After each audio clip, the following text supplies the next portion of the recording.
Happy Lord's Day po sa ating lahat. Happy Lord's Day. Ang sabi po sa akin ni Pastor Olan, 4 po kayong iglesia dito. So, iglesia ng Silang, iglesia ng Ternate, STT daw eh.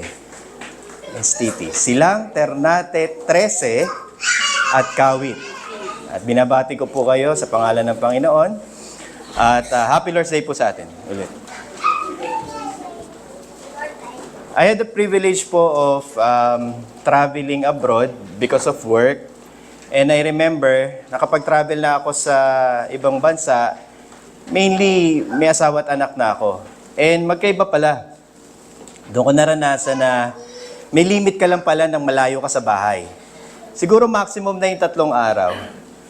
Nung isang beses, nakapunta kami sa Germany. Nakadalaw po ako sa Berlin, pero dumaan muna kami ng Munich.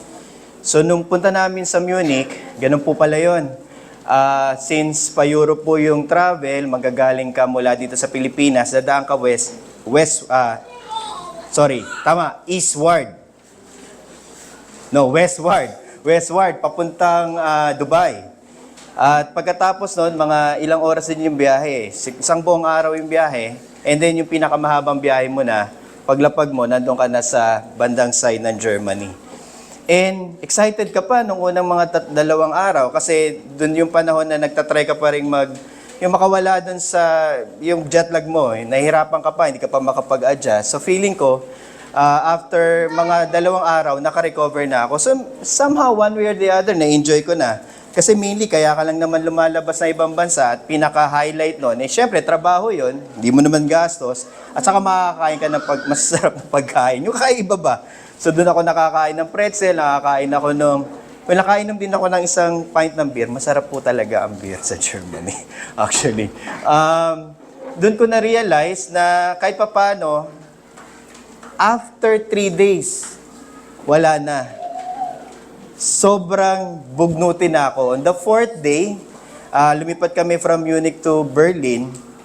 Kahit nag-enjoy kami, hindi na ako mapakali.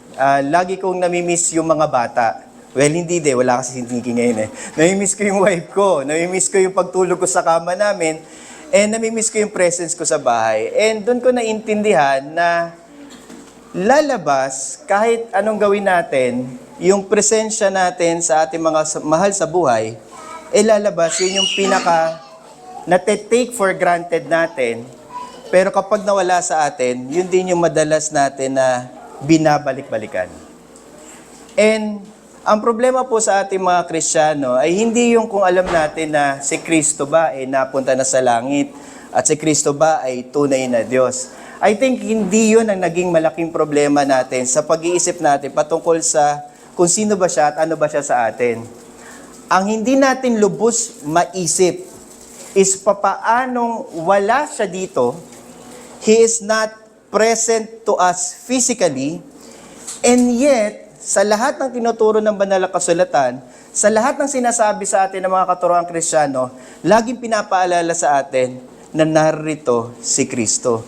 And it raises a big question to all of us. Ano ba ang ibig sabihin natin na narito si Kristo at nasa kalagitnaan natin siya? Alam niyo po, yung tanong na yon, pinagdebatihan na ng napakaraming taon sa bawat henerasyon, sa bawat iglesia na tumubo at nawala na rin ngayon. Sapagkat ganun kahalaga yung question na yon na maging ang mga reformado nating mga churches, yung mga pastor natin, umalis sa Romano Katoliko Iglesia primarily on this same point.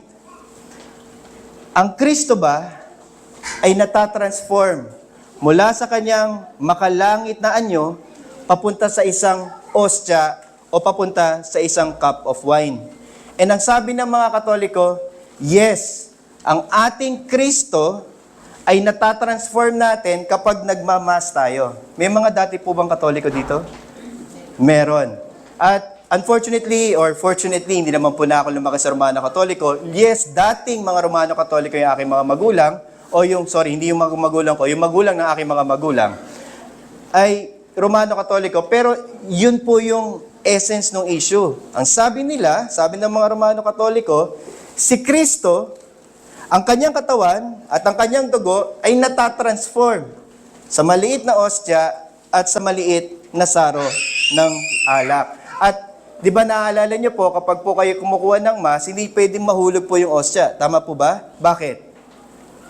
Lalo na kapag dinasalan na po ng pare yun. Bakit po? Kasi kawawa naman po si Kristo, di ba? Di ba mahuhulog, madudumihan. Kaya lang hindi nila naisip, nung kinagat mo yung ostya, nakagat mo rin si Kristo. Kawawa din yung ostya. Kawawa din si Kristo. At doon po natin makikita na it mattered. Na para sa kanila, si Kristo ay kasama nila, pero nakakain nila, nahahawakan nila, at as a consequence po, ang mga pari nila ang nagiging Kristo. At mula po nung lumabas ang mga reformed pastors po sa church, ay sinabi nila na hindi yun ang tamang paniniwala. Pero dahil po meron pa rin pong mga tao na hindi pa rin po masabi natin na natuto pa rin sa banal na kasulatan, pagkatapos naman po, no, may nagsabi naman po, at ito po naman yung tinatawag natin na paniniwala na ang ostya o ang tinapay at ang alak ay kalarawan lamang o ala-ala lamang natin. Na kumbaga, kaya lang natin siya ginagawa para masaya lang ba? Kumbaga, it doesn't really matter nga kung gawin natin yun o hindi. Actually, pwede nga natin gawing tinapay yun, gawin nating tasty. Tapos yung alak, gawin nating coke. Kasi wala namang pagkakaiba. Kung kain naman tayo ng tinapay na tasty at uminom tayo ng coke o alak, walang pagkakaiba. Para sa kanila, memorya lang ang banal na hapunan. Yung ating kinakain, wala naman si Kristo doon, inaalala natin sila. So ano ang nangyari? Eh di lalabas, hindi na mahalaga na magtipon-tipon pa. Hindi na mahalaga na magsama-sama pa kada araw na banal na araw ng Panginoon. Sapagkat kaya naman natin siyang gawin kahit saan. At yun po yung isang dahilan din kung bakit po kinailangang tayuan. Kailangan pong turuan ng mga reformadong pastor ng kanilang mga kawan sa patungkol sa bagay na ito. Sapagkat ang tanong po, sino ba at nasaan ba si Kristo kapag pinag-uusapan sa banal na kasulatan?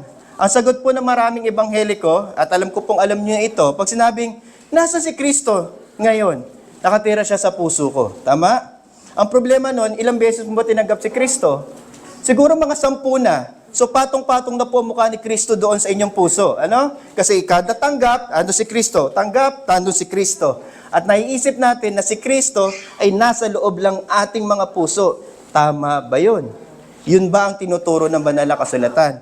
At ito po ang dahilan kung bakit natin kailangang tungkulan ng pansin po itong ating pagtuturo at pag-aaral po ng aklat ng Apokalipsis na sinulat po ni Juan. Sapagkat malinaw po dito na tinuturo kung nasaan at sino si Kristo. Ano ba ang ibig sabihin na meron tayong personal na relasyon sa Diyos? Ano ba ang ibig sabihin na pagkatapos na si Kristo ay mamatay, tama po ba? Siya ay nabuhay sa mga patay, ilang araw po? 3 lang po ba? 3 lang. 3. Pagkatapos po nun ay siya nagpunta. Wala na. Sa puso mo na. Hindi. Pagkatapos po nun siya ay, sabi sa Acts 1, nag-ascend siya. Nakita pa ba siya ng mga apostol at mga disipulo? Hindi na. Lalabas after 40 days. So after 40 days, wala na.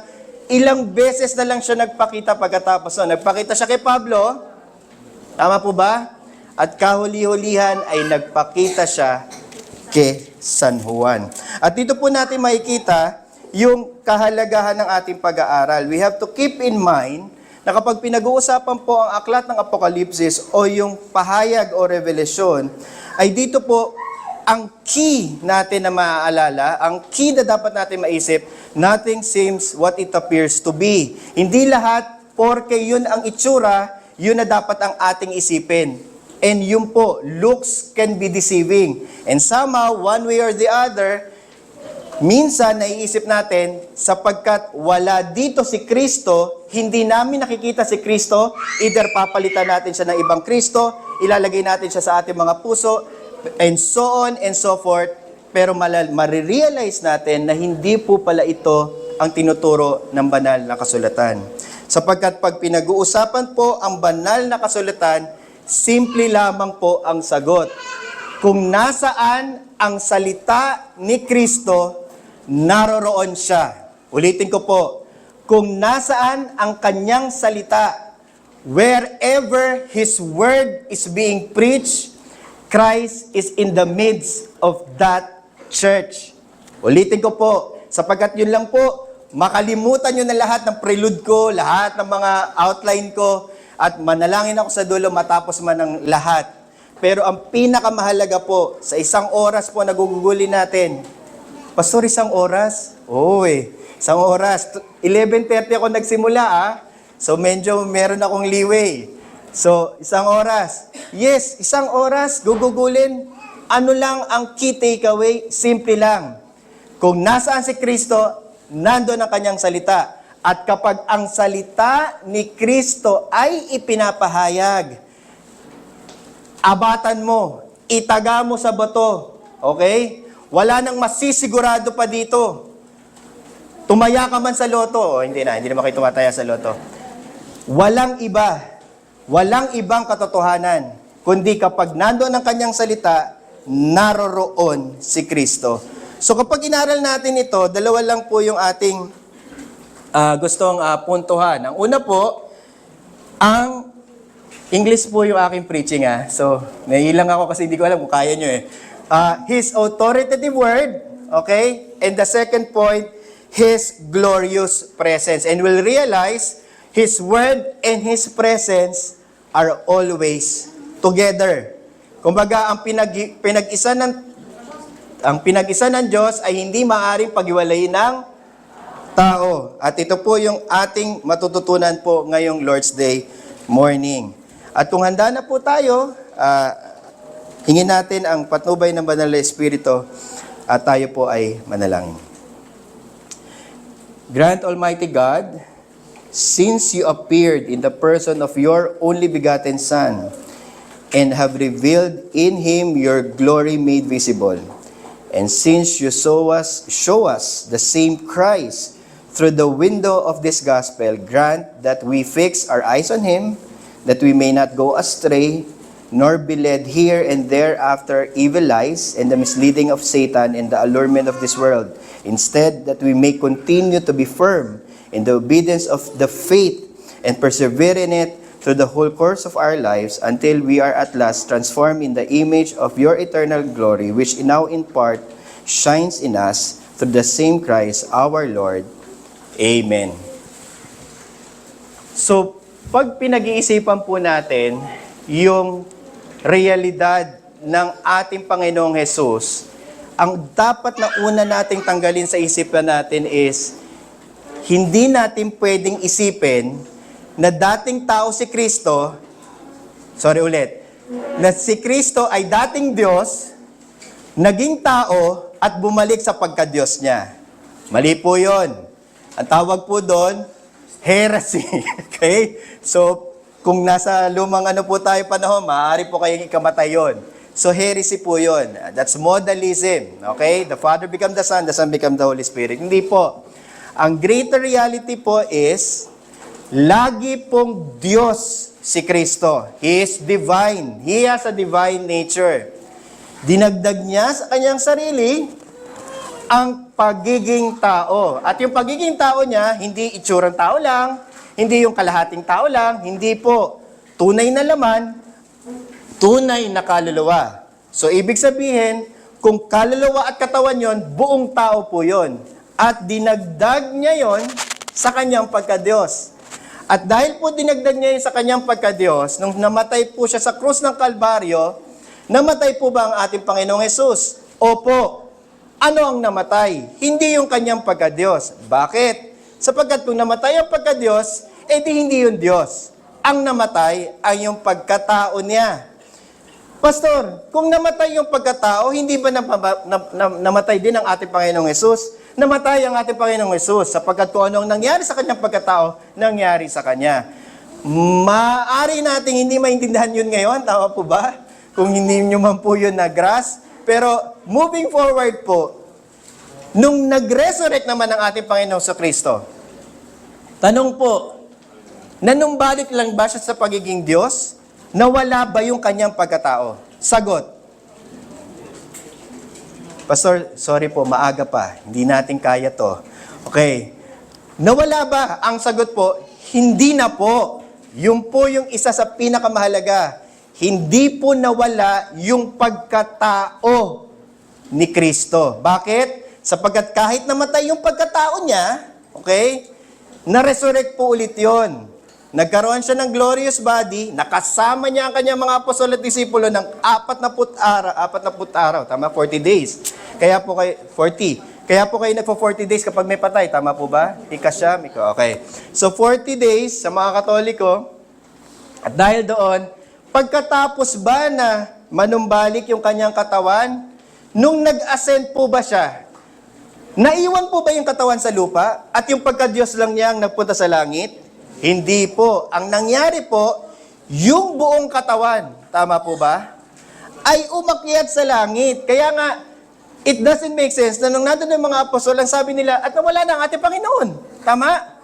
Pero ang iniisip natin, wala na siya dito sa lupa. Yun po ang pinakamalaking problema. So, nasa na ating Panginoon sa Kristo? Sa Book of Revelation, malinaw po, nakaupo po siya sa kanan ng trono ng kanyang Ama. The Lamb seated at the right hand of the Father. Nasa langit siya. Pastor, nasa langit pala siya eh. Bakit kung nasa langit siya, sinasabi mong nandito siya? Yun po yung pinaka-key na pangunawa.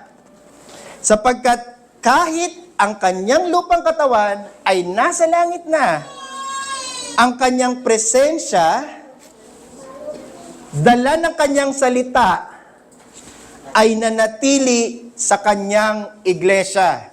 Uulitin ko po, hindi nanatili ito sa buong mundo na parang iniisip natin na lahat ay may access dito. Yes, ito'y pinoproclaim. Oo. Pero exclusive po ang presence ni Christ sa kanyang katawan, sa kanyang iglesia. At hindi natin pwedeng isipin na espiritu lang yon. Para bang ang sinasabi natin kapag hindi po tayo nagpupunta ng Lord's Day, Pastor, hindi po ako makakadalo, I'll be with you in my spirit. Sabi ko, sa isip-isip ko, dali mo na rin yung katawan. Sayang naman. Okay? No, dali mo na rin. Kasi yung espiritu walang value sa amin. Yung katawan, meron. So, kailangan katawan at espiritu ay isa. Pastor, paano nangyari yun? Yung katawan niya nandoon sa langit. Ang kanyang pagka-Diyos ay nasa langit. Yun po ang susi. Ang pagka-Diyos ni Kristo ay hindi lang panglangit. Ulitin ko po, ang pagka-Diyos po ba ay panglangit lang? Hindi po. Nilikha niya ang langit at ang lupa. Kaya nung siya ay naakyat sa langit, ang kanyang pagka-Diyos ba ay naiba? Hindi. Therefore, tuwing ang kanyang salita ay naipapahayag, ang presensya ni Kristo sa kanyang iglesia ay nananatili sa kanya. Malinaw po ba yon? So Christ is present to His church as He speaks to them. At yun po yung pinakamahalaga po na gusto nating matutunan.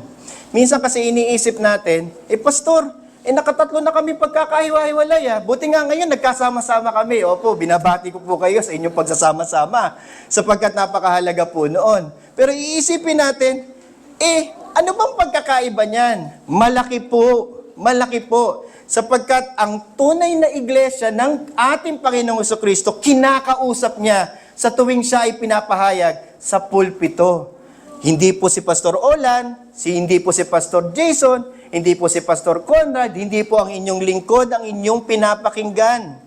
Sapagkat kung kami lang po ang inyong papakinggan, wag po kayong maglala, boring po kami.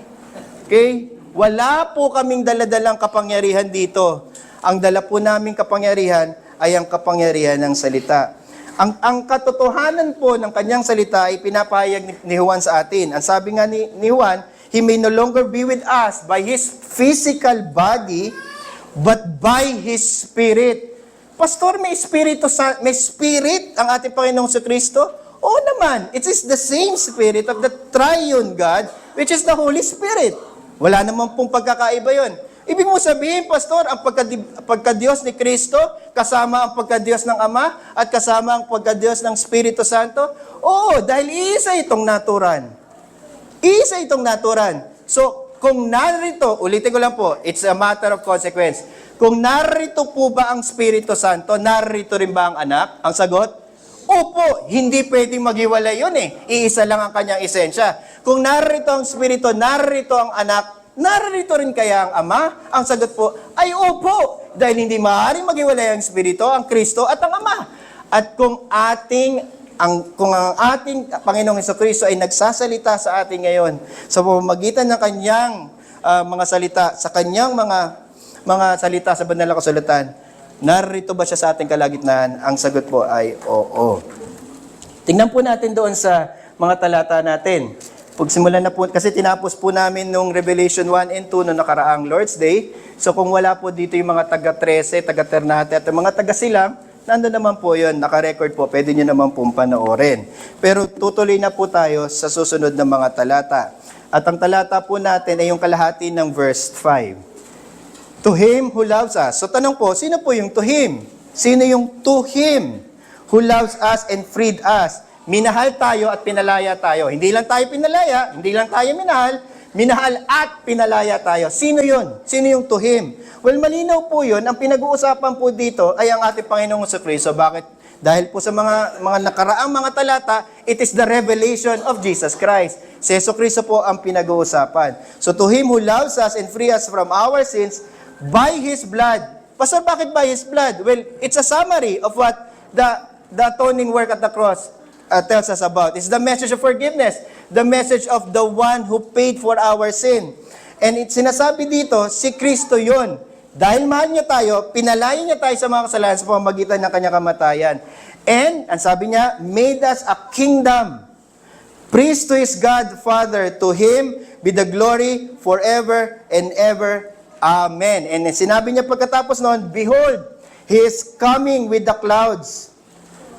Minsan pinag-usapan po natin to eh. Alam ko sa hermeneutic class, paano natin makikita si Kristo sa kanyang muling pagbalik sa mga alapaap? Well, obviously, it is metaphorical in a sense, no? Hindi ibig sabihin na meron siyang clouds or para siyang anghel na meron siyang clouds. Hindi po. Obviously, ang sinasabi nun, makikita natin siya. That's it. That's how it meant. Kapag po bumalik ang ating Panginoon sa Kristo, makikita natin siya. Ang sabi dito, and every eye will see Him, even those who pierced Him. Pastor, sino yung nag-pierce sa Kanya? Well, of course, nung nasa krus siya. And all the tribes of the earth will wail on account of Him. Sino-sino yun? Of course, tayong lahat. Natalis, hindi po kayo lahi ni Adan. Lahi po ba kayo na unggoy? Okay, kala ko po lahi kayo na unggoy. So, lahi ni Adan and all the tribes of the earth. And even so, Amen. And Jesus said, and this is a quote. Of course, walang quote sa Greek. Pero obviously, sinasabi po ito na direct kasi I am the beginning, Alpha, and the Omega, and the end, says the Lord God. And dito po, malinaw. Hindi lang man po sa account ng John, hindi lang man po sa mga episode greetings, but malinaw na malinaw po dito sa Revelation na ang ating Panginoong Jesucristo ay hindi lamang tao, kundi siya ay Diyos na totoo because He is Lord God. Kasi minsan, iisipin po natin, ang Father lang po ba ang God? Yes, may mga address. May mga address na minsan iisipin natin the way He is being addressed, the Father is always God. Pero there are also places in Scripture wherein the Lord and the Lord cannot be simply the Father. Kapag New Testament po ang pinag-uusapan, ang Panginoon, the Lord, will always be Jesus Christ. And Theos po ang sinabi, God, the Lord God. And ang sabi po dito, who is, who was, and who is to come, the Almighty. Ang sinabi po dito, who is, present tense, who was, past tense, and who is to come. Ba? May mga degree po ba kayo sa English? Ganun po ba? Favorite language niyo po ba? English. And dito makikita natin, He is the beginning and the end.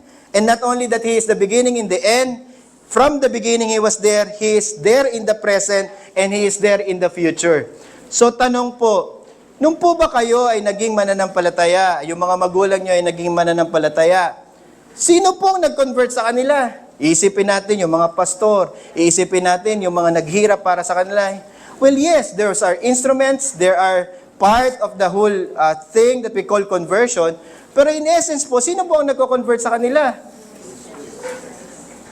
Eh di si Kristo, wala namang iba eh. Kasi ang iniisip natin, si Kristo, yung ating pastor, hindi po Kristo si pastor, okay? Hindi po siya Kristo. Huwag niyo po siyang isipin na Kristo.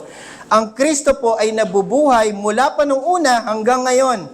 And He is who is, and He was, and He is to come. So in short, kung yung aking mga anak po ay mako-convert, awa ng Diyos, pag tumanda pa sila ng konti, sino po magko-convert sa kanila? Ako ba?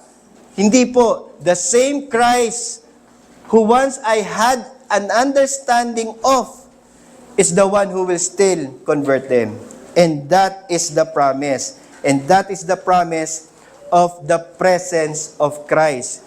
Doon po natin huwag po natin kakalimutan, kapag pinag-uusapan po ang banal na kasulatan, never po na ang presensya ni Kristo ay something that is just in the past or something in the future, but more so someone who is in or at the present time. Ulitin ko po ulit, nasaan ba si Kristo? Ang sagot po, sa tuwing ang kanyang salita ay pinapahayag, naroroon siya. Naroroon siya. So, next is, we know that of course that Christ is present in His church and He speaks to them. Ano pong reality? Yung the verses po na binasa natin. But at the same time, we have to understand that His presence is not a passive one. His presence is not a passive one. Ano po ibig sabihin, Pastor? Amin po na-realize ko sa pagiging ama ng tahanan, ang pinaka-greatest challenge and the sin that we often commit is our sin of being laid back. Wala na kaming pakialam. Bakit? Sa dami ng tinatrabaho, sa dami ng pagod, sa dami ng aniasikaso, pagdating sa bahay, exhausted ka na, wala ka na. That's it. You're spent. And most of the time, iniisip natin, hindi naapektuhan yung mga anak natin. Because iniisip natin, our presence alone makes up for what's supposed to be a relationship that will be formed with your children. Hindi po. Alam niyo po yung mga anak ko, napaka-observant po niyan. Alam po niya mga yan, kung anong oras ako natutulog, anong oras ako gumigising, anong oras ako pwedeng kausapin, anong oras lang ako pwedeng kung nasaan ako. Dahil they are always observing me. And yun po yung problem. We often, fathers, we often try to understand na, pati ba naman ba yun? Obligasyon ko pa? Ang sagot is oo. Because if you think about our Lord and Savior, Jesus Christ, His presence is never passive. His presence is always active. Minsan iniisip natin, pastor, pare-parehas naman yan eh. Pare-parehas yung mga pastor. Nasagot ko, oo naman. Pare-parehas makasalanan yan eh. I am not surprised. I will never be surprised if a pastor falling to sin or if a pastor or a leader suddenly do something that would divide the church. I will never question it. That is what is to be expected. But it should never ever detract us from the truth. That at the end of the day, it's not the words of the pastor that we hold on to, but the very words of our Lord Jesus Christ. And His word is never passive. It is always active. The truth of the matter is, Christ reigns even in the midst of the church despite of three things. Four things. Division, persecution, trials, and even tribulation. Hindi pa tayo nakaranas ng tribulation eh. Nakaranas tayo ng pandemic. Okay? And those are trials. Pero yung tribulation, hindi pa po. Pastor, what qualifies for a tribulation? Pag nagka-war, pag nagka-famine, kapag na-displace po talaga ang lahat, wala na po tayong magagawa, kundi yung magpunta po tayo sa mga bundok, yun po yung worst case eh. That would be tribulation. Pero we have experienced division. Tama po ba? Personally, awa naman ng Diyos, hindi pa pala ako nakaranas. Although, sorry. So, ang reference lang po natin, UNIDA po, no? Hindi nyo naman po ikakasama kung mababanggit ko yung UNIDA dito po sa pulpito, no? So, ako po kasi, lumaki sa UNIDA, so 3 henerasyon po kami, nakaranas ako ng 2 pagkakahiwalay doon. So, yung unang pagkakahiwalay ay, kaya nahiwalay po yung mga taga Cavite, meron po doon sa bandang south na nahiwalay, at may taga Laguna na nahiwalay at merong taga Manila na nahiwalay. Yung unang paghiwalay Nahiwalay, andun ang tatay ko noon, kaya hindi ko siya makalimutan kasi isa sa mga generales. Yung pangalawang paghiwalay, yung latest po. Kung saan po kayo galing? Oo, so yun pala, hindi ko na naranasan. So wala na ako noon Matagal na ako wala sa UNID at that time. So inisip natin, bakit ganun? Akala ko ba, tunay na mananampalataya, ibig sabihin, dapat hindi nakakaranas ng division. Hindi po. Christ has already told us what will happen. There will be division, there will be persecution, there will be trials, there will be tribulation. But never ever imagine that all those things can be something that would topple down the active reign of our Lord Jesus Christ. And this is the reality of, I would like us to continue with the first verse 9. Let's continue. Tagalog po ba Bible nyo, English? So, English po ako. So, mag-a-adjust po tayong lahat. Okay. Okay. Ang sabi dito sa verse 9, I, John, your brother and companion in the suffering. Tanong po, so, ang kausap ba dito ni John is yung mga tao lang na kasama niya? Nakasama niya? Pastor, sino bang John yung pinag-uusapan natin? Hindi si John the Baptist. Si John, the disciple, the beloved. Okay. So, ang kinakausap lang ba dito ni John is yung mga sinulatan niya nung time na yon? Yan, that's a good question. Actually, by history, lalabas and also in context, Peter may talk to the diasporas, Paul may talk to specific congregations that he has planted. But actually, for this specific book, John is speaking in behalf of the whole church, the universal church. Regardless of time, place, walang kinalaman. He is talking to all of us. So, John, your brother. Brother ko si John, yes, he is your brother in Christ. And he is also your companion in the suffering and the kingdom and patient endurance that are ours in Jesus Christ. Meaning, if you are a believer, Pastor, ibig sabihin lahat ba ng nasa loob ng church mananampalataya? Unfortunately, and this is how I should break it to you, that is the reality, while we are all professors of faith, and that's by membership, not all of us will be possessors of it. Not all of us are elect. Not all of us are regenerate. Not all of us are converted. So at the end of the day, pag sinabi ni John, my companion in the suffering, that in Jesus Christ, he is talking only to the believers.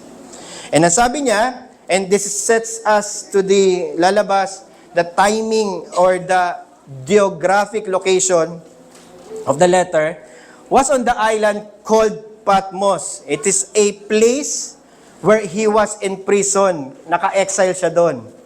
Ang placement ng book na ito is near 100 AD. May significance ba? Oo, it's already a turn of a century. Significant yon. Tayo, nasa turn of a millennium na po tayo. Tama po ba? Sino po ang pinanganak dito ng 1980s? 1970s. Okay. So, nasa turn of the millennium na po tayong lahat. Pero dito, si John is the turn of the first century. And sabi niya, nandoon siya sa Patmos primarily because of the Word of God and the testimony of Jesus. Tanong po, magkaiba po ba yung Word of God and testimony of Jesus? Sagot po. Kasi sinabi niya, the Word of God and the testimony of Jesus. Dalawa kasi yung sinabi. Pwede naman niya sabihin na testimony of Jesus lang. Pwede naman niya sabihin word of God lang. Pero hindi niya ginawa. Ginawa niya parehas. So ang tanong po, iisa po ba ito? Magkatulad. Ang sagot po is magkatulad. When you talk about the testimony of Jesus, you're also talking about the word of God. Because the testimony of our Lord Jesus Christ are the very words of God. Gets po? So iisa yon. Dalawang bagay, pero iisa ang kahulugan. And ang sabi niya, on the Lord's day, I was in the Spirit. So there is a particular day for particular people and for particular service wherein the presence of our Lord Jesus Christ is specially present. And kailan po yun? Monday po, Monday. Hindi. Kailan po yun? Ulitin ko lang po kasi hindi naman po ako nagsalita. Si John, this is inerrant, inspired. Ang sabi niya, on the Lord's day, I was in the Spirit. So, kailan daw nakasama o kasama, of course, lagi natin kasama ang Espiritu Santo, pero on a specific, special sense, kailan daw nakasama ni John ang Espiritu Santo? And, every day of his life. Pero on this specific time, kailan po, anong day ito? And kailan ba ang Lord's Day? Pastor, para sa akin, ang Lord's Day is every day. I understand that. Pero theologically speaking, if you talk about the Lord's Day, that's the first day of the week. It is today. It is the Sunday, today. So, hindi po inimbento ng mga pastor po at mga reformers po yung specialness of the Lord's Day. Hindi po na nila sinasabi to kasi trip lang nila para umattend po kayo ng service. Hindi po. Kung yun lang po pala, ang babaw noon, tama po ba? Bakit ko naman kayo gusto pumunta ng Lord's Day? Para lang po magbigay po kayo ng offering. Ganun po ba? Kaya kami pinapadalo dito para magbigay lang ng offering. Hindi po. Kaya kayo dumadalo dito sapagkat si Kristo po at ang Espiritu Santo ay nakikipagtagpo sa atin specifically and specially kapag Lord's Day. And on the Lord's Day, ang sabi ni John, I was with the Spirit. And nung nandoon ba si John with the Spirit, nag-hallucinate po ba si John? Yung po yung popular opinion. Did John hallucinate the book of Revelation? Tumira lang po ba siya ng drugs? Nagchonky lang po ba itong kapatid nating ito? Tripper din no? Minsan kasi, ganun po ang iniisip natin. And we dismiss it that as such, but at the back of our mind, because you're a modern man, you think, nobody in his right mind would imagine anything remote or anything like what we have been reading here. Because if you answer that question, honestly speaking, you know na, ay nababaliw si John. But no. If Scripture is inspired, if Scripture is true, when John was with the Spirit on the Lord's Day, he heard the voice of Christ. Ang sabi niya po, I heard behind me a loud voice like a trumpet, which said, okay, and I quote po kasi nakalagay, although walang quote sa Greek. Write on a scroll what you see. Okay? Kung ano yung makikita mo, and send it to the 7 churches. Ephesus, Smyrna, Pergamum, Thyatira, Sardis, Philadelphia, Laodicea. Ilan po yung church? So, it begs the question, 7 lang po ba ang church that time? Ang sagot po, hindi po. Okay? Nag-disperse na ang churches, it doesn't make sense na 7 lang. So, in short, these are specific churches with specific meaning and symbolism behind. Hindi lang 7 ang church. In short, when John wrote this, he has in mind that he is speaking to all of the church, universal regardless of time and regardless of place. So pwede bang sabihin na, write on a scroll what you see, John, and send it to Ternate, send it to Silang, send it to Trece, and send it to Kawit. Would that have the same effect? Ang sagot ko po, yes. Because this letter was written specifically, John, as our brother, our companion, so that it would be read, preached, every Lord's Day on specific occasions like this, so that the people of God will hear. This is Jesus Himself talking to you, talking to us. And minsan iniisip natin, alam niyo yan si Pastor, marami lang eklat yan kasi feeling niya, special yung ginagawa niya. Pwede rin naman. I will not negate that fact na pwedeng narcissistic lang ang inyong pastor. Pero hear me out. If I'm just narcissistic, I will not do this for free. Tama po ba? Abay, bayaran nyo naman ako, pambihira, di ba? Kasi I'm doing you a special favor. The very words of God. Tama po ba? But John did not write this for a profit. Tama po ba? He was already in the tower in Patmos. He was ready to die and for the Lord and meet His Creator. He is ready. And yet, and the last chance that he had, that Lord's Day, and probably he died after this. On the Lord's Day, he met Christ the ascended one. And he said, write these things and give it to the church. And that is key to our understanding that every book and every word and every scripture, Jesus himself speaks to his church. And that's the reality I want to impress on you. So the word of God are the words of our King. Are present. Not just was, not just is, pero kasi pwede namang is, pero pwede rin are, kasi plural. So the very words of God are the words of our King. These are the words of our shepherd.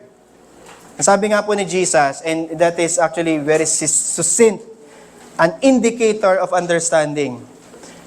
Ang sabi ni Jesus, the sheep will know my voice. He will hear them and they will follow me.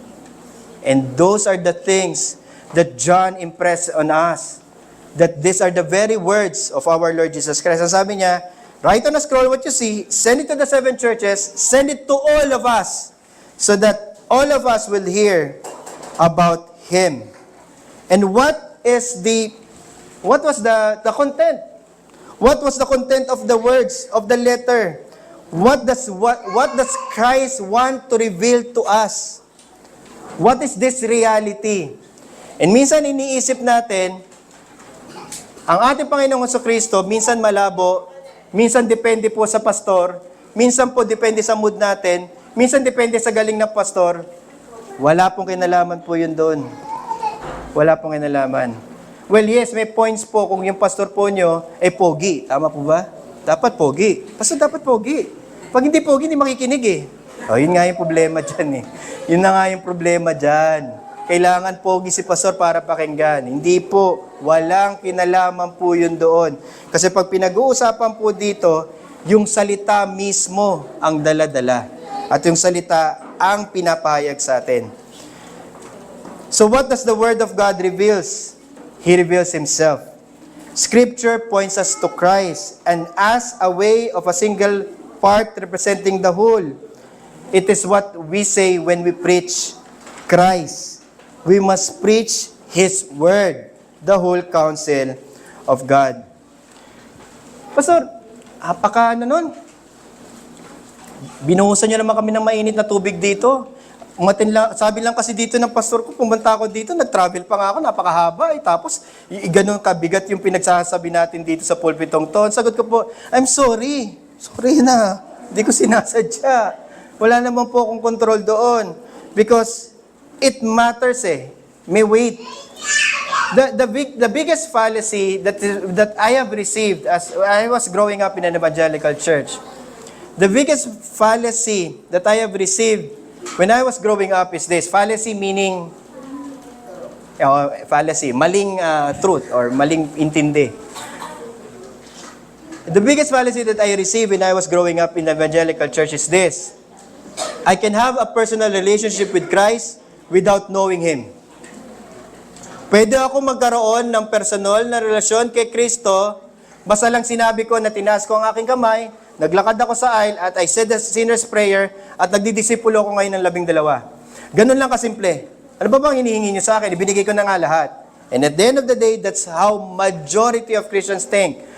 We can have a personal relationship with Christ without first really knowing who He is. And knowing who He is must not come from us. Pastor, can we really know God by ourselves? Ang sagot po is, no. Why? Because if anyone would try to come up with his own understanding of God, asahan niyo po, kulto po yun. I know this is recorded, but it is a known fact that when Felix Manalo, kapitbahay po kasi namin si Felix Manalo, taga-Tipas po kasi ang nanay ko eh. Kung nasaan po yung Tipas Hopia, nakakain na po ba kayo ng Tipas Hopia? Masarap po ba? Okay. Alright. Padala po ako minsan. Okay. Sabi kasi, actually, sabi ng lolo, bali lolo ko, tatay ng mami, na ang mga Manalo po, si Felix, sabungero po yan. So, yung mga ganung kwento ba, Syempre, hindi na naman lumalabas sa ano yan, sa mga publication nila. Pero technically, si Felix Manalo, sa bungero lang yan dito sa ligid, sa Ibayo, Tipas eh. Ang una po kasing church na Iglesia ni Cristo, malapit sa Tipas, the church. As in, same street. Dinibati ng mga naunang pastor sa Unida po yan, yung mga founders. Kasi that time, ayaw sumali ni Felix Manalo sa mainstream evangelicalism. Pero inihikayat siya. Muntik na. Awa ng Diyos, buti na lang, hindi ko naman alam if it's a good news or ba. Hindi siya sumama. He created his own. So what did he do? And this is what the history says, that Felix Manalo went to his kubo, he spent nights and days reading the Bible, and he finally realized what it teaches, and that's what the core doctrines of the Iglesia ni Cristo is. Kapag po nag-indoctrination po kayo sa Iglesia ni Cristo, yun po yung tinuturo doon eh. Okay? Parang ano po, parang road to Damascus lang ang datingan, sikretong knowledge, di ba? Pero dito hindi. Lumalabas po dito, ang ating Panginoong Jesucristo ay nagtuturo, hindi dala ng kung anong naisip ng tao. At yun po yung susunod na key. Pag tinuro niya yung sarili niya, ituturo niya kung ano yung tama. At ituturo niya yon sa pamamagitan ng kanyang salita. Hindi sa pamamagitan lang ng kaalaman ng kanyang pastor. Hindi sa pamamagitan ng pagkaanib natin sa iglesia. Kasi sa iglesia, pagka naging membro ka, ligtas ka. Tama po ba? Kaya lang 144,000 lang daw po eh. So medyo kulang. Hindi aabot. So lalabas, hindi sa pagiging membro ng iglesia. Hindi. Ito ay sa pamamagitan ng pagpapakilala ni Jesucristo ng kanyang sarili sa pamamagitan ng kanyang salita. Christ reveals to us who He is in His Word. And we hear His voice speaks to us through His Word. Pastor, naniniwala ka ba sa kalokohan yan talaga? Na ang ating Panginoong Jesucristo ay nagsasalita sa pamamagitan ng pagpapahayag ng kanyang salita mula sa banal na kasulatan? Sorry po, sold na po ang inyong lingkod. Mamamatay na po ako itong paniniwala ko sa buhay eh. Pero I truly believe it is. I've seen churches come and go. I've seen believers fall into sin and then was able to God, by the grace of God, restore himself or restored by God himself.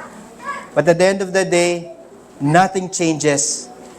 All of us stand and sit under the public ministry of God's Word. So, what then did God, Jesus Himself, the Divine One, the Almighty One, who is, who was, who is to come, revealed to us in His Word, where He revealed to us Himself. So, let's proceed. Nandun na tayo sa verse 12. Tama po ba? So verse 12. Well, verse 12 reveals to us that Jesus Christ is not to be described in physical terms, but in spiritual terms. Ulitin ko po. Jesus Christ must be understood not in a physical sense, but it must be a spiritual sense. Pastor, pag sinabi ba nating spiritual, ibig sabihin ba nasa langit lang? Hindi po. Pag sinabi nating spiritual, hindi natin madedefine si Christ in His bodily form. That's it. Hindi natin nakikita si Jesus ng kanyang mata, ng kanyang muka, ng kanyang kamay. Okay? Makikilala lang natin siya sa pagkikinig ng kanyang salita at sa presensya ng kanyang spirito. So pag tinanong, Pastor, pwede ba kaming gumamit ng kahit anong larawan ni Kristo dito sa lupa? Ang sagot po ay mahabagawa ang Diyos sa inyo. Hindi nga pwede eh. Kung ito na makausap. Hindi tayo pwedeng gumawa ng kahit kaano yan, kahit sa lupa, kahit sa langit, kahit sa lupa, sa karagatan, kahit sa ang lugar. Hindi nga pwede. Anong command yun? Sa Ten Command, anong command? Ikalawa. So, hindi pwede. So, the first key way to understand Christ is He's not to be understood in physical terms. He can only be understood in spiritual terms. So, paano yan, Pastor? Eh di mawawala na tayo ng member nun, Pastor. Tama po ba? Hindi nila maiintindihan eh. Hep-hep lang, hep-hep. Ang sagot ko, oo naman, pero wag po kayo mag-alala. wala pong magtsatsagang makinig sa mga espiritual na bagay maliban na ang Espiritu Santo ay nananahan sa Kanya. Huwag po kayong matakot. Ako po matagal na akong takot. Takot na po ako sa misis ko eh. Hindi, joke lang. Wala po kasi sinig dito. Sama po ni Eli, nag-e-exam po. So, huwag po kayong matakot. Huwag po kayong matakot mawalan ng miyembro. Matakot po kayo pagka nawalan po kayo ng presensya ni Kristo. Doon po kayo matakot. Kasi kahit napakarami pong miyembro, wala naman pala si Kristo, di ano yun? Di social club, tama po ba? Magtayo na lang kayo ng Kawit Cavite Community Club. Ganun po, di ba? Kung saan may basketball, may retreat, di ba? May gusto niyo sports, pwede. Lagay na natin lahat para masaya. Okay? Pero hindi natin ginagawa yon. Ang ginagawa natin is iintindihin natin kung sino si Kristo sa kanyang spiritual na realidad. So, verse 12, "And I turned around to see the voice that was speaking to me." So, imagine this. Nasa isolated na isla sa Patmos si John. Napanood niyo ba yung Count of Monte Cristo? O nabasa niyo man lang ba? O anyway, ba't nga ba yun na nasa? Pero kasi ganun yung yung Alcatraz sa gitna ng San Francisco, nakita niyo po ba yon? O nasa isolated na lugar. Ganun doon po yung itsura kapag patinignan natin si John. So in short ba, nung siya ay nandito at kinukwento niya ito, palagay niyo ba natanggal si John sa kanyang kinalalagyan at napunta siya sa langit o sa ibang lugar? Ang sagot, imposible po yun. Hindi naman po namatay si John at ang kaluluwa lang niya ang natanggal. Hindi po. Naroon din siya sa same na lugar. Okay? Nandun din siya. Pero, may narinig siyang tinig. Tama po ba? At sino daw po yun? Well, nausap na natin kanina, ang ating Panginoon sa Kristo. So sabi niya, "And I turned around the voice that was speaking to me. And when I turned, nakakita daw siya ng 7 golden lampstand. And among the lampstand was like the Son of Man, dressed in a robe, reaching down on his feet with a golden sash around his chest. The hair on his head was white like wool, as white as snow. His eyes were blazing like fire. His feet were like bronze, glowing in a furnace. His voice was like the sound of the rushing water.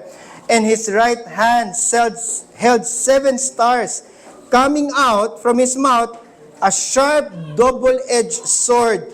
And his face was like a sun shining in all its brilliance." Pagkatapos po natin basahin yan, ang susunod po natin sasabihin, ano daw?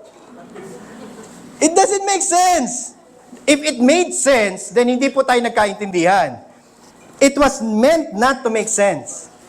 Why? Because the book of Revelation was supposed to be an underground book. If any Roman soldier would read this, would say, yung Kristo daw nila, may double-edged sword, lumabas, nagsashine daw yung shining in the stars, and may brilliance. Sasabihin naman, ay, kalukuhan niya, tapo mo yan.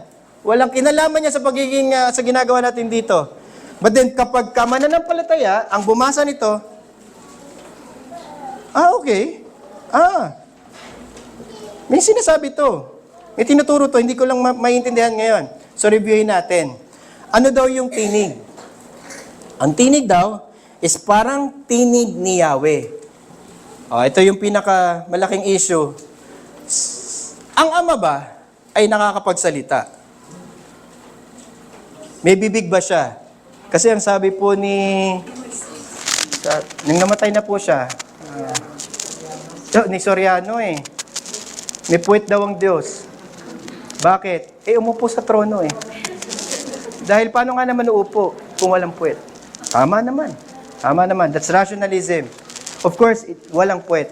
Of course, pag sinabi na may boses, okay, ang ating Diyos, of course, hindi pinag-uusapan dito na nakarinig siya ng literal na boses. Although, ang Ama natin ay nagsalita. Tama po ba? Kailan? Sa bautismo ni Jesus. At ang sabi ay, ayun. So, it is like that. Ibig sabihin, kasi do sa scenario po ng baptism, nagsalita ang Ama, yung dove po is like the Spirit is like the dove ascending, And then nandun si Christ. And human si Christ, so obviously, nung nandoon siya, alam natin na tao, tunay na tao siya. Pero dito, nag-ascend na ang ating Panginoon sa Kristo. So lumalabas yung tinig niya, hindi na pang tao. Yung tinig niya ay parang katulad na nung Ama. Malinaw po ba? So narinig kasi ni John. So ganun po yung tinig. Pangalawa, yung kanyang garment. Like a priestly robe with a long hem and a golden chest garment. Sino makakaintindi nito? Hindi tayo, kasi hindi tayo lumaki sa templo. Pero sa templo po ng mga Israel, ng mga taga-Jerusalem, ang lahat ng mga pare ay may suot-suot na garment. So ano po ang sinisimbolize po nun? Jesus Himself is our high priest. He went to the heavens, paid for all our sins. So basically, yun po yung sinasabi dito. Wala pong misteryo. He is the one who offered Himself as a sacrifice for our sins and paid in full. So in short, yung nakita ni John is the one who paid for our sins. Kaya po, garment is priestly. Next, yung puti daw po ang buhok. Bay. May mga walang buhok nga eh. Pero teka, ayun po, may puti po doon. Si Kuya Larry nga, puti na lahat. Okay, ako po, maawa ng Diyos, hindi pa. Si Pastor Roland, meron na eh. Strix. Yun kaya yun? Hindi po. Pag sinabing puti ang buhok, uban na, may karunungan at may katwiran. So yung nakita noon ni John is not more than literally speaking, nakakita siya ng puting buhok. Ang nakita niya doon is a person who is mature, a mature person who is wise, and is righteous. Nakita na po ba kayo na ganun tao? Alam niyo po minsan, dahil lumaki nga po ako ng church, I can always say, na hindi naman po naging masama na may mga nakita ka mga pastor na nakilala mo sila. May mga, alam niyo parang, ang church po parang, para din po ang police yan eh. Polisiya, yung police institution. Hindi lahat corrupt. Tama po ba? Hindi lahat masama. Di ba? Meron ding mga maayos na pastor. And iniisip mo, anong ginagawa ng mga pastor na yun? Yung corrupt na nga. O anong ginagawa ng mga polis na yun? Corrupt na. Ganun nga.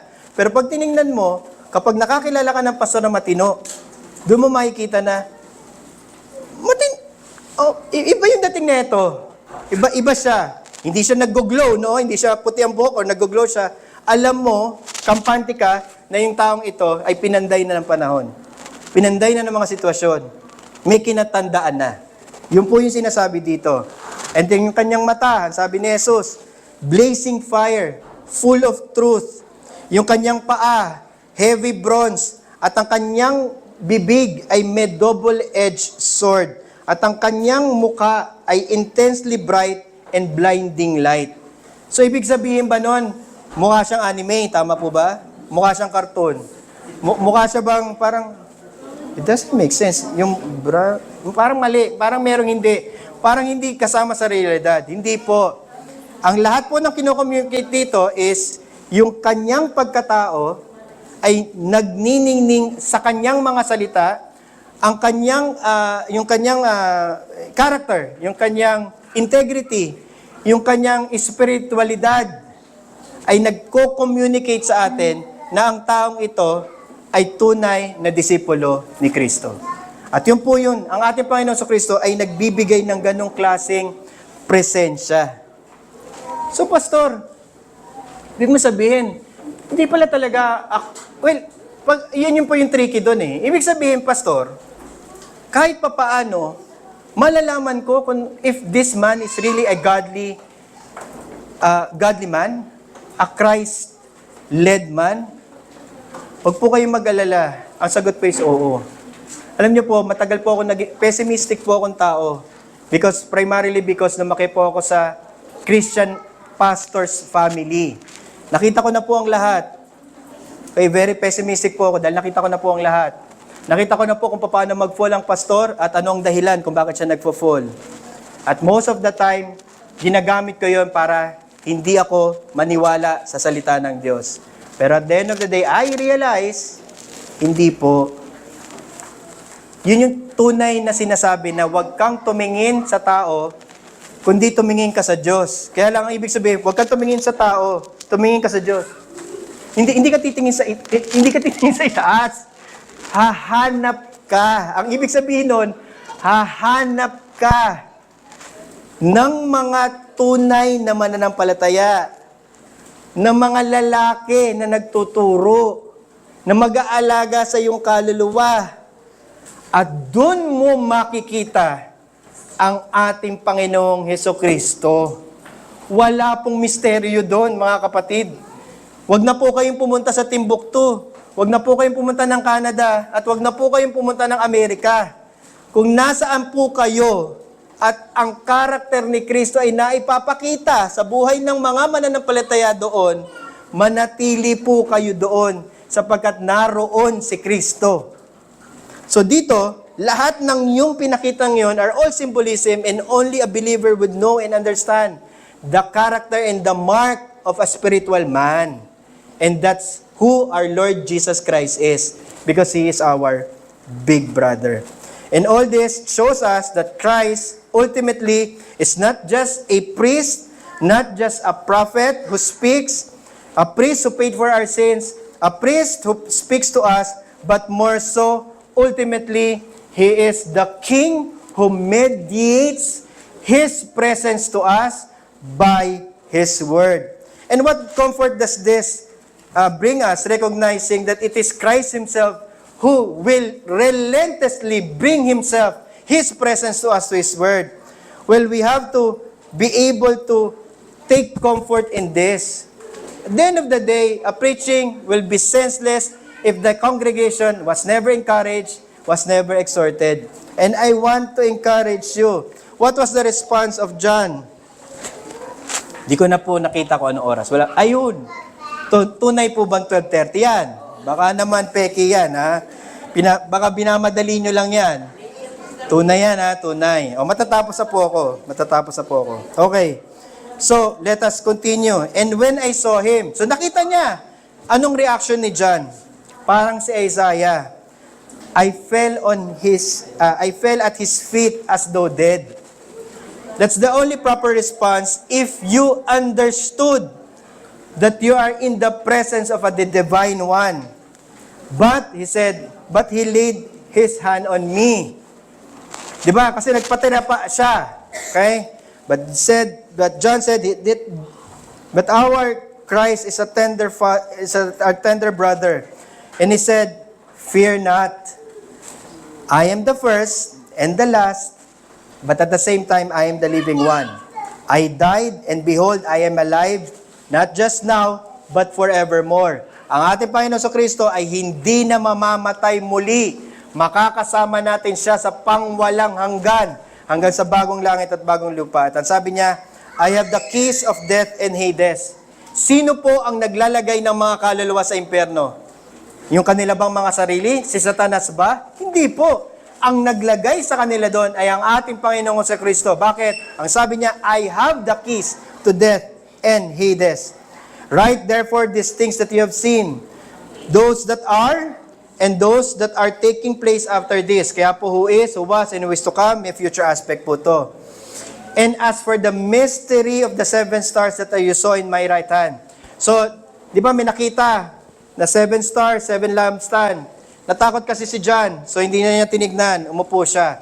But our tender Lord is comforting as always. He wants John to understand these things. And he revealed it. And as the mystery of the 7 stars that you saw in the right hand, and the 7 golden lampstands, and the 7 stars are the 7 angels of the 7 churches, and the 7 lampstands are the 7 churches. He revealed that Christ holds the church in His hand. Minsan iniisip natin, di ba merong ganong popular na picture that the Lord holds the whole earth in His hand. Diba? Parang hawak-hawak kaya violation of the second command yun eh. Kasi si Kristo kamukha ni Kenny Loggins eh. Pero anyway, so, kasi basbaradong puti. Tapos, hawak-hawak yung mundo. There's some truth to it. Because At the end of the day, it's not the whole world that Christ Himself is holding in His hand. It is church. And we should take comfort for that. That our churches is in the right hand. Because of this, our hearts are secure. We have comfort in Him who holds not just our lives now, but our future as well. There's nothing hunting to a pastor trying to figure out what would be the future of the church. I've been there, done that, and it led me only to despair. Iisipin ko, ano kaya mangyayari sa church? Magkakaiwalay din yan. Parang kapag nakakita po ako ng dalawang magnobyan, magkahawak na kamay, sweet na sweet, lagi ko po niloloko yung mga boys eh. Tapos magsisigaw, kasi nasa kotse naman kami, sasabihin ko, magkakaiwalay din kayo. Kasi pessimistic nga po akong tao eh. Magkakaiwalay din yan. Wala yan. Sweet lang kayo ngayon. Walang forever. Ganon. And ganun po minsan yung attitude ng ating mga puso. Kasi we do not understand as Christ and John revealed to us now. But this is the comfort. He not only holds our lives now today, but He also holds our future. He is the was, the is, and is to come. Never fret about the future, mga magulang at kapatid. Mamamatay po ako na ang aking konsensya ay payapa. Hindi po masasabi sa akin, kaya nagkaiwaiwala yung church na yan kasi hindi nilagaan ni pastor. So isipin ko, ako pa kayo may kasalanan. Ako pa kayo may kasalanan. So, hindi. Nanggap ko na sa buong pagkatao ko, hindi po ang pastor ang magtataguyod ng church niya. Si Kristo po. As long as the word is being preached, believers will come, repent, and believe, there will be His church. And that's it. That He is the final word in this history, not just death, and He will continue into eternal life. And in the midst of the church, the 7 churches, again, are all the church in its entirety. The 7 golden lampstands representing the church here on earth, where Christ Himself is the one who lights in their midst.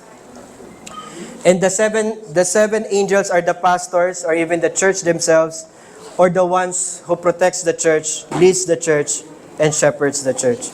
And this is our comfort, mga magulang ko't kapatid. Alam niyo po, minsan iisipin natin,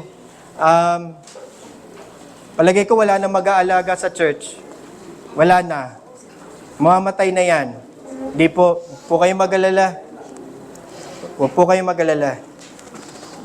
God will always give gifts to His church, and those gifts are men who will be holding the ministry for His service. And although this world seems to prevail against the kingdom of God, the true state of the church is not held by God's enemy, but more the reality is Christ Himself reigns. He holds us in His hands. Nothing will happen to us without His permission, and we can be rest and assured that Christ is the beginning and the end. May the Lord add His blessing upon the preaching of His word.